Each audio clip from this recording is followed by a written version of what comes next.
ஒரு நித்த கூலி வேலை செய்கிற ஒரு சாதாரண பையன், சாதாரண குடும்பத்தில் உள்ளவன், அவனை கொண்டு போய் இப்படி கொடுமையாக கொல்லறதுக்கு அவசியமே இல்லை. காரணம் யாரோ நிகிதான்னு ஒரு டாக்டர் யாரையும் சொல்கிறாங்க, அந்த பொம்பளை ஏன் அரெஸ்ட் பண்ணலை? அரசு எதுக்கு அவளை அரெஸ்ட் பண்ணல? அவள் தானே தூண்டுதல் காரணம். இந்த அஜித்குமாருடைய கொலைக்கு காரணம் தூண்டுதல் அந்த நிகிதாங்கிற பொம்பளை. அந்த பொம்பளை மேலே நிறைய தளத்தில் வருது, அவள் பூரா சீட்டிங்னு சொல்லி. அந்த சீட்டிங்குக்கு சப்போர்ட் பண்ண அதிகாரி யார்? செக்ரட்டரியேட்லேருந்து ஃபோன் வந்தால் தகவல் தான், அது உண்மையாக பொய்யா நீங்கள் பத்திரிகை செய்திகள் நீங்கள் பார்த்துருப்பீங்க, நீங்கள் தான் கேட்கணும். இது முதலமைச்சர் ஏன் வெளிப்படையாக அவங்களுக்கு காசு கொடுத்துட்டா 3 சென்ட் இடம் கொடுத்துட்டோங்க, அதை கொடுத்துட்டோம், வேலையை கொடுத்தா அது உயிர் வெளியே வந்துருமா? உண்மையான அக்யூஸ் தான் அந்த பொம்பளை தான். அந்த பொம்பளை ஏன் அரெஸ்ட் பண்ணலை? இன்ன வரைக்கும் அரெஸ்ட் பண்ணலை. உயரதிகாரி யார்? இந்த உத்தரவு கொடுத்தது யார்? இவனை இம்சப்படுத்த சொன்னது யார்? இவனை கொடுமைப்படுத்த சொன்னது யார்? அந்த அதிகாரி மேலே ஏன் கொலை வழக்கு பதிவு பண்ணல? ஏவனவன் மேலே தானே நீங்கள் கேஸ் ஃபைல் பண்ணணும். யார் தூண்டானோ அவன் மேலே தான் ஃபைல் பண்ணணும். எந்த அதிகாரி இன்ஸ்ட்ரக்ஷனில் இந்த அஜித்குமாரை அடித்து கொண்டாங்க? அந்த அடித்து கொண்ட காவலர்கள் 5 பேரை கைது பண்ணியிருக்கீங்க, சரி. அதை செய்ய சொன்னது யார்? அங்கே நிகிதாவுடைய பொம்பளை யார்? அவளுடைய பேக்ரவுண்ட் என்ன? நான் என்ன சொல்கிறேன், அந்த செயினும் மோதிரம் எல்லாம் இத்தனை பவுன் இருந்ததெல்லாம் பொய்யான தகவல் சொல்லி அந்த பையனை வந்து குடும்பம் பண்ணியிருக்காங்க. ஏன்னு கேட்டீங்கன்னா, நான் கேள்விப்பட்ட லெவலில் அந்த பொம்பளை வந்து வண்டி அவங்க அம்மாவை வச்சு வண்டி தள்ள சொல்லியிருக்காங்க, என் மாட்டுன்னு சொல்லியிருக்கான். 500 ரூபா கொடுக்குறேன்னு சொல்லியிருக்காங்க, முடியான்றிருக்கான். நீ என்கிட்ட சொல்லியான்னு சொல்லி அப்போவே வர்மமாக சொல்லிட்டு உள்ளே போய் வேறு ஆளை வச்சு வண்டி தள்ளி கொண்டு போய் சாமியை கும்பிட்டுட்டு வெளியில் வந்து ஒரு கம்ப்ளைண்ட் பண்ணி இந்த மாதிரி பணம் எடுத்துட்டான், நகை எடுத்துட்டான்னு சொல்லி ஒரு பொய் புகாரை கொடுத்துருக்கதா நான் கேள்விப்படுறேன். அது உண்மையாக பொய்யான்னு இருக்கிறவங்க தான் விசாரிக்கணும். சிபிசிஐடி எஸ்பிசிஐடியில் போகிற எல்லாம் அவங்க தான் விசாரிக்கணும். ஆனால் நகை என்பதே பொய். அந்த வீட்டில் போய் நீங்கள் ஏன் சர்ச் பண்ணல?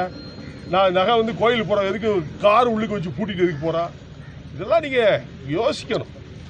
வெறுப்புறவு அவன் மேலே இந்த கொடுமை என்ன, இவன் வந்து வேலை செய்யலைங்கிற ஒரே காரணத்துக்காக, அவளுக்கு வந்து எடுபடி வேலை செய்யலைங்கிற ஒரே காரணத்துக்காக தான் இந்த தம்பியை வந்து அஜித்குமார் அடித்து கொண்டிருக்காங்க. இது கண்டனத்துக்குரியது. தமிழக மக்கள் முன்னேற்ற கழகம் வன்மையாக கண்டிக்கிறது. அரசு நடவடிக்கை எடுப்பது வந்து துரிதமாக எடுத்துக்கணும்னு சொல்லியிருக்கீங்களே தவிர, அந்த பொம்பளையை ஏன் அரெஸ்ட் பண்ணல? அவளால் தான் இந்த கொலை நடப்பட்டது. அந்த அவளுடைய அதிகாரி, அவளுக்கு தூண்டி அதிகாரிக்கு இன்ஸ்ட்ரக்ஷன் கொடுத்தது யார்? அந்த அதிகாரியை ஏன் கைது பண்ணலை? ஸோ இதெல்லாம் நீங்கள் செய்யணும். இப்போ மதுரை கோர்ட்டே வந்து பயங்கரமாக கண்டனம் கொடுத்துருக்குது. இது வெக்கமாக இல்லை உங்களுக்கெல்லாம்?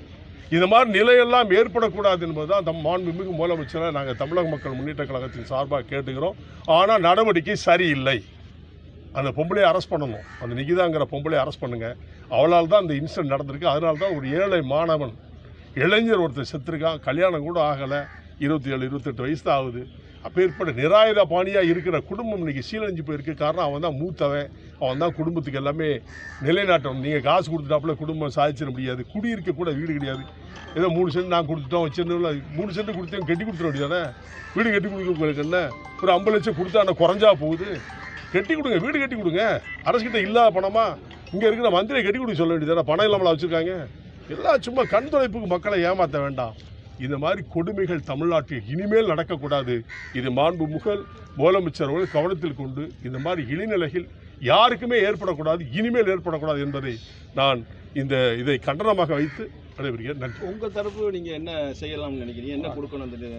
அதுக்கு உண்டான வேலைகளை செஞ்சுக்கிட்டு இருக்கோம். உங்கள் தரப்பு கிடையாது, நீங்கள் அரசு என்ன செய்யணும்? அரசாங்கம் சொல்ற வீடு கட்டி கொடுக்க சொல்லியிருக்கேன். பணம் காடாது 3 லட்சமா 5 லட்சமா கொடுத்தாங்க பொழுது. அது எதுக்கு செலவுக்கா? ஒரு உயிரை கொண்டு அவன் தான் வீட்டுக்கு அவன் காப்பாற்றக்கூடிய அவனை கொண்டு போய் விட்டு அவன் குடும்பத்தில் 5 லட்சம் கொடுத்தா உயிர் வந்துடுமா? அவன் குடும்பம் சரியாகுமா? 3 சென்ட் இடம் கொடுத்தா அந்த வீட்டில் கெட்டது யார் கட்டி கொடுக்குறது? அதான் கேட்டுக்கிட்டு இருக்கேன். கட்டி கொடுங்க, ஒரு வீடு கட்டி கொடுத்து உட்கார வைங்க. அதாவது வாழ்வாதாரத்தில் அவங்களா பிழைக்கிட்டு அவர் தான் கட்டி கொடுத்துருப்பாங்களா? கஷ்டப்பட்டு வேலை செஞ்சு அவங்க கொண்டு போய் குடும்பத்தை காப்பாற்றிருப்பாள். அந்த குடும்பத்தை காப்பாற்றக்கூடிய நிலை இல்லையே, அழிச்சிட்டிங்களே. அந்த பையனுக்கு ஏதோ வேலை கொடுத்தீங்க, வேலை கொடுத்தா சரியாயிருமா? அந்த குடும்பத்தை காப்பாற்றக்கூடிய கெப்பாசிட்டி அவனுக்கு தானே இருந்துச்சு. அவனை அழிச்சு கொண்டு விட்டீங்களே. என்னுடைய கேள்வி, அந்த பொம்பளையை ஏன் அரெஸ்ட் பண்ணலை? அவளால் தான் இந்த கொலை நடந்திருக்கு. அந்த ஏவல் யார்? அந்த அதிகாரி யார்? சொல்லுங்கள், ஓப்பனாக சொல்லுங்கள், வெளில இருக்க மாதிரி சொல்லுங்கள். இன்னாரால் தான் இது நடந்துச்சு சொல்லுங்கள். ஏன் சொல்ல மாட்டீங்க? மறைக்கிறீங்க. அப்போ அவள் தானே குற்றவாளி, அந்த பொம்பளை தானே குற்றவாளி. அவளால் தான் நடந்திருக்கு. நகை வைத்ததாக சொல்வதே பொய்ன்னு சொல்கிறேன்.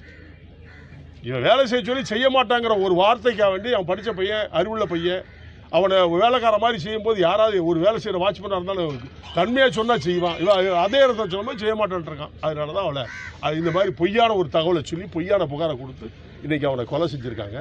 கொலை செஞ்சு அந்த கான்ஸ்டபிள் 5 பேரை மட்டும் 6 பேரை மட்டும் அரெஸ்ட் பண்ணி உள்ளே போட்டால் போதாது. அதிகாரியா அதுக்கு கொலை குற்றவாளி என்பது அந்த பொம்பளை தான் காரணம். அந்த பொம்பளையால் தான் அந்த கொலை நடந்திருக்கு. அந்த பொம்பளை ஏன் கைது பண்ணல? அவன் ஏற்கனவே சீட்டிங் சொல்லி நிறைய தளத்தில் வருது. உண்மையோ பொய்யோ அதையும் கொஞ்சம் விசாரிங்க, காவல்துறை விசாரிங்க. அப்படி இருந்தால் அவளையும் பிடிச்சி உள்ளே போடுங்க. கொலை கேஸில் உள்ளே போடுங்க, சீட்டிங் கேஸில் போட கொலை கேஸில் உள்ளே போடுங்க. ஏவலாக இருக்கிறவா நீங்கள் உள்ளே போடணும். அதான சட்டம். அந்த சட்டத்தை ஏன் நீங்கள் அரசியாக மறைக்கிறீங்க? அது சொன்னால் நிறைய சேனல்ஸில் நிறைய பேர் பின்னால் நிறைய பேர் வர வேண்டியிருக்கும். அதனால் அதை மறைக்கிற மாதிரி தெரியுது. உண்மையான குற்றவாளிகளை கண்டுபிடித்து முக்கியமாக A1 குற்றவாளியாக அந்த பொம்பளை டாக்டரா யாரோ அவளை சொல்கிறாங்களா நிகிதாவா அவன் மேலே போடணும்னு சொல்லி தமிழக மக்கள் முன்னேற்றங்களும் வற்புறுத்துகிறார். இனிமேல் இது போன்ற சம்பவங்கள் நடக்காமல் இருக்கும்போது என்ன மாதிரியான ஸ்டெப்பை வந்து அரசு இப்போதான் ADGP எல்லா இடத்துலையும் உள்ள ஸ்பெஷல் டீம் எல்லாம் எடுங்க வைங்கன்னு இந்த சம்பவம் நடந்த பிறகு அறிக்கை விட்டுருக்கிறாரு. அது ஸ்பெஷல் டீமுங்கிறது முக்கியமே இல்லை. இந்த மாதிரி சம்பவங்கள் தமிழ்நாட்டில் எப்பவுமே நடக்கக்கூடாது என்பதை தான் முதலமைச்சர் அவர்கள் உறுதி செய்யணும். அப்படிங்கிறத நிறைய கால்கை உடைச்சாங்க. நிறைய பேர் 100க்கு மேல கால்கை உடைச்ச நீங்களா பத்திரிகை செய்தியில் போட்டிருக்கீங்க. அங்கே கால் உடைப்பு, பாத்ரூமில் வலிக்கு விழுந்தார், நொறுக்குனார். அந்த பொம்பளை காலை ஒடிங்களேன், நானே சொல்றேன். அதிகாரி ஒடிக்கல காலை. எல்லாம் சட்டம் என்பது பணக்காரனுக்கு அதிகாரிக்கு ஒரு சட்டமா இருக்கக்கூடாது. எல்லாருக்கும் ஒரு சட்டம் தானே. அந்த பொம்பளை ஏன் இன்னும் அரெஸ்ட் பண்ணல? அவளை கைது பண்ணுங்க முதல்ல. அந்த நாயால தான் அந்த கொலை நடந்திருக்கு. அந்த நாயை முதல்ல கைது பண்ணி உள்ள பிடிச்சி போடுங்க. ஏன் அரெஸ்ட் செய்ய மாட்டேங்குது? என்ன எது தடுக்குது? அதிகாரமா, பணபலமா, அதிகார பலமா? ஏதோ ஒன்று தடுக்குதுல்ல, பிடிச்சி உள்ளே போடுங்க. அப்போ தான் நீதி கிடைக்கும். அந்த வீட்டுக்கு 3 சென்ட் கொடுத்துருக்கீங்களோ, வீடு கட்டி கொடுத்தா உங்களுக்கு குறைஞ்சா போகுது. பணமே இல்லையா? கட்டி கொடுக்க சொல்லுங்கள். 1 கோடி ரூபா கொடுக்க சொல்லுங்களேன். அந்த குடும்பத்தை வாழ்வாதாரம் வாழட்டும். அதாவது செய்யுங்களேன். சும்மா கண் துடைப்புக்கெல்லாம் பேசி மக்களை ஏமாற்ற வேண்டாம்.